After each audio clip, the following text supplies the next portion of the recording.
Brian Powell of I Run Far here with Max King before the 2015 Lake Sonoma 50 mile. How you doing, Max? I'm good. Yeah, doing well. You? I'm doing all right. It's a beautiful day here in Sonoma. I know it is. Yeah, I think we're gonna have an awesome weekend. So. Totally. This is a great time of year to race here in California. Yeah. It's been a long time since you raced on like a trail ultra. Was it Revelstoke in July? Yeah, I was trying to think about that yesterday. Actually, I think it was Revelstoke as far as an ultra goes, but I don't know. It doesn't feel like it. Yeah. So I've had so many other races, and I mean, the Vermont Spartan Beast. Shoot, that was an ultra. Like that was 4 hours long. So, you know, it doesn't feel like it's really been that long. So. Yeah. In terms of fitness, you've obviously been there the last 6 months. I mean, your North American record at the 100K World Championships. Your time wasn't super fast at LA Marathon, but you ran a really strong race. Yeah, it was hot. I think the course and the heat kind of got to everybody because I noticed like guys who should have been running 213, 214, like they were running 216, 217 pace. You know, same like right where I was. Yeah. And so it was surprising to me, but I just was there to get it done and get a time under 218, and that was it.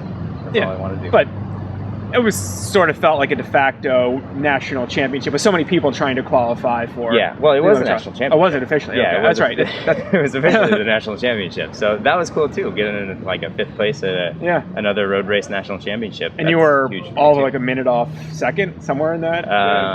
Yeah, I think something like that. Yeah, it was pretty close. So everybody was bunched except for Jared, who was up in front. Yeah, well, that must feel pretty good.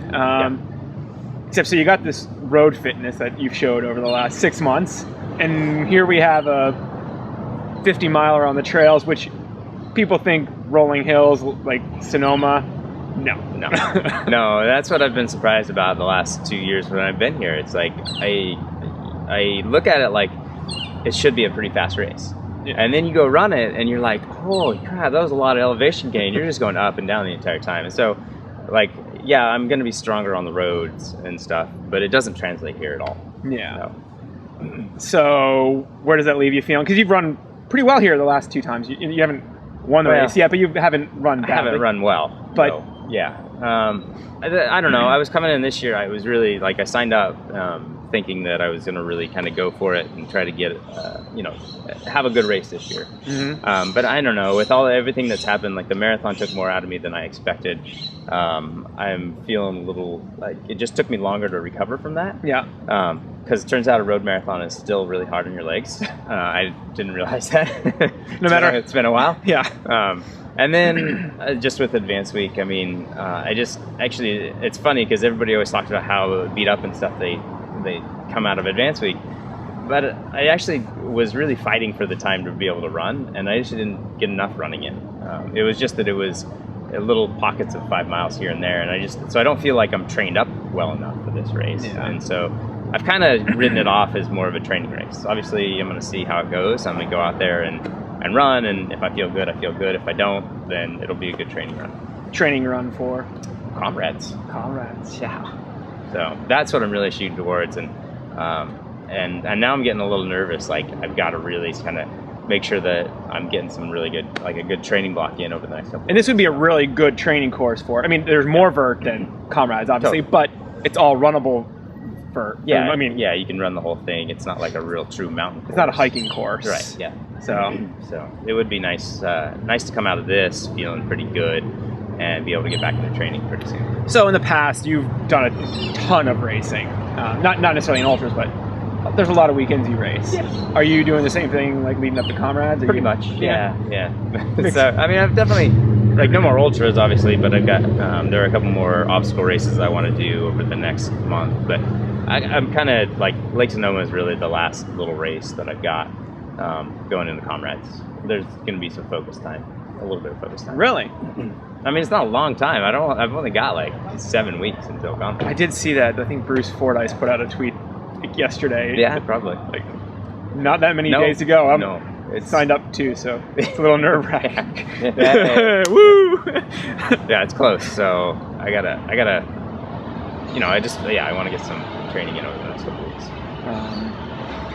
So coming from Oregon as well, you have Ryan Bach, who ran second way too cool, ran faster than you run there, I think. No, didn't run. No, not faster there. Like he was close. 2 minutes. Okay, 2 minutes pretty off. Close. But he did get my course record at Horse Butte this Which last is weekend. 10 miler. 10 miler, yeah. Up in Bend. Yeah, fast one. He ran 43 something, 43, 40.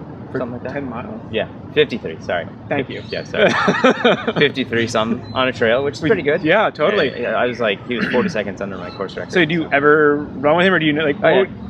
So would you say? I mean, this is his first 50 mile. Do you think he's a contender to win, or do you think he'll need a little more time to season himself for a race like this? He's got the talent and the fitness to win, but because it's his first one, like whether he has the experience to win, I don't know. That's going to be the question. Is like, I think he could do it. I think he could, outrun everybody, but it's going to be whether he figures out, that last 20 miles that he's never done before. Yeah. So, and he may on the first time.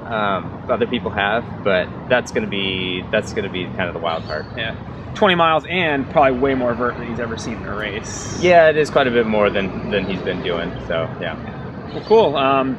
Good luck out there this weekend. I hope you have fun and that it turns out to be a good race for you. Yeah, it'll be fun no matter what. So. Yeah.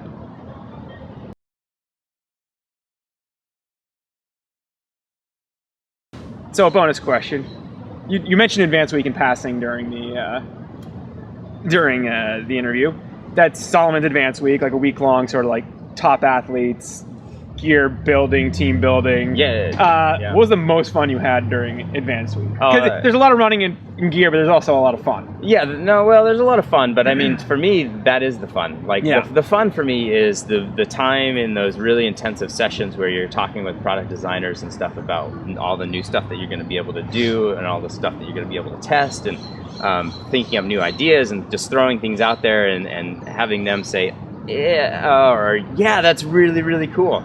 And that for me is the fun part. And then running obviously with like the best trail runners in the world is obviously, that's pretty darn cool. Yeah. So actually the most fun I had was, I don't know if you saw, there's a little video of me and Killian and Coda running downhill on this super technical trail. I mean, that was the most fun I had the entire week because like I never get to do that. It was awesome. It was so much fun and really, really just cool to be able to do that, Totally opening up and rolling with people who probably challenge you on a December. People that can hang with you and that you're just playing through the woods, jumping off rocks, like swinging on trees. It was a blast. So I mean, that was fun. Talking with all the designers and going through, like I was sat in a ton of meetings. Like I said, I didn't get enough running in during the week, and because I was in a ton of meetings and really kind of just doing a lot of testing of shoes, like especially with the new X series and stuff out now, all the road stuff. So I was in the road sessions and the trail sessions.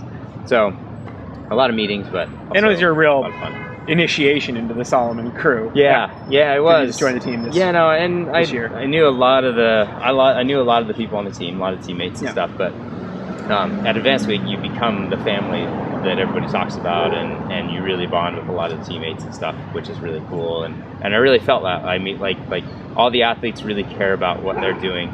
All the designers and the people in the company really care about the sport and the spirit of the sport.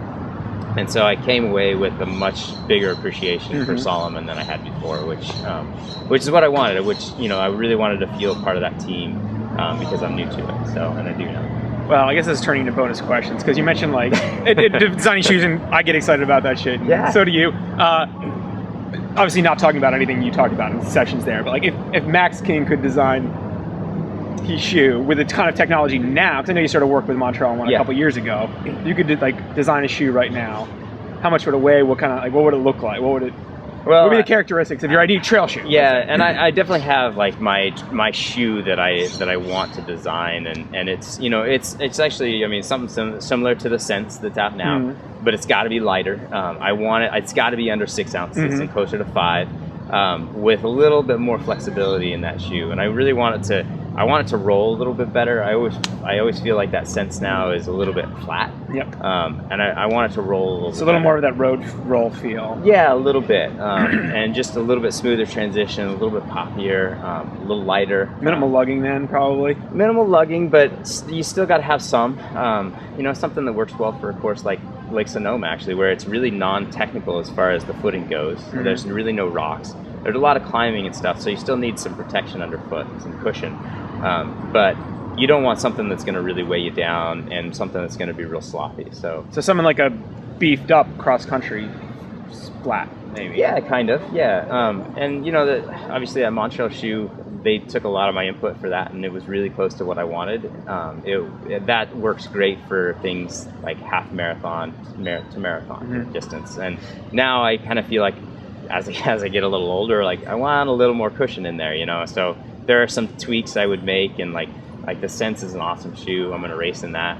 But there are a few tweaks that I'd make to that shoe as well, just to suit me personally.